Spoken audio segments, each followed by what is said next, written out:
Welcome, this is Lucida, and I'm here to bring you a new reading.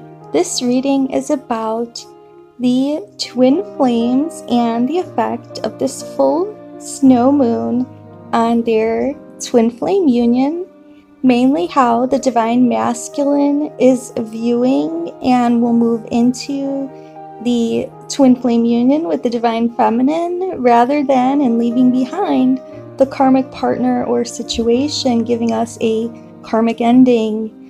Thank you for joining. So if you like these kinds of readings about twin flame soul connections, and in March I will be doing many more types of readings each day on this channel, please don't hesitate to subscribe and hit the bell icon to receive all notifications of each and every upload.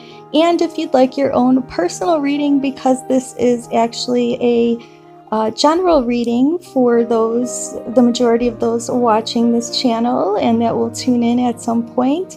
If you want your own personalized reading, see me at twinflamerx.com/consultations, or look in the description box on how to order a reading, a channeled message, or chat with me live online. There are many options for getting your own reading with me.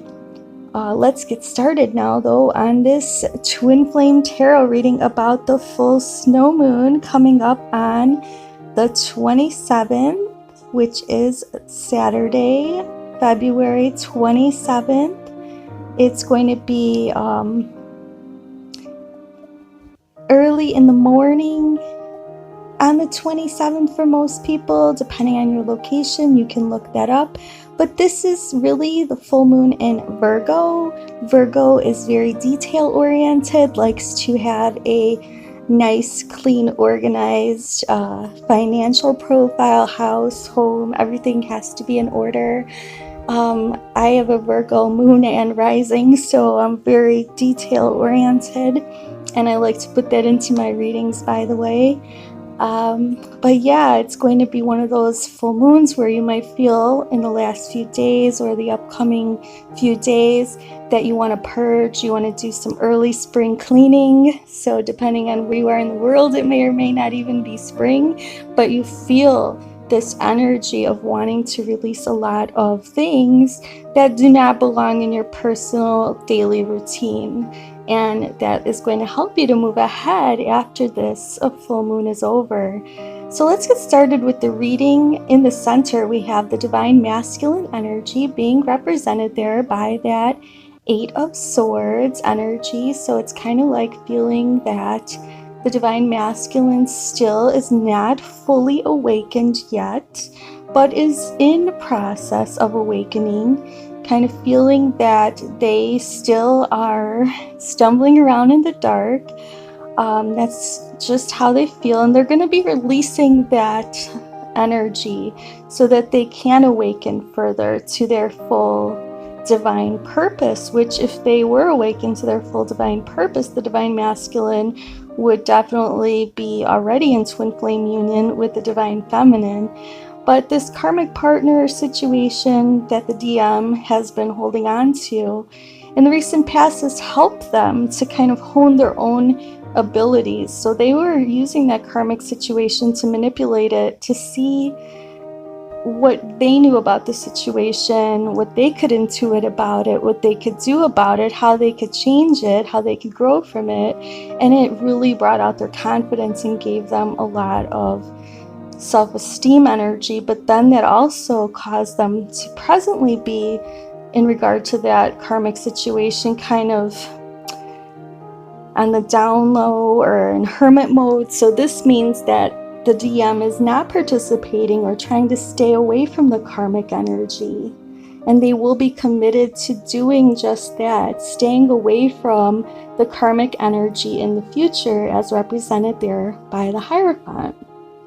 I also see that Hierophant as them realizing that they've been holding on to a lot of belief systems that they may or may not necessarily adhere to or even believe in, or that don't even resonate with them, that they may be able to throw off. And one of them is the institution of marriage, which is a sacred institution, but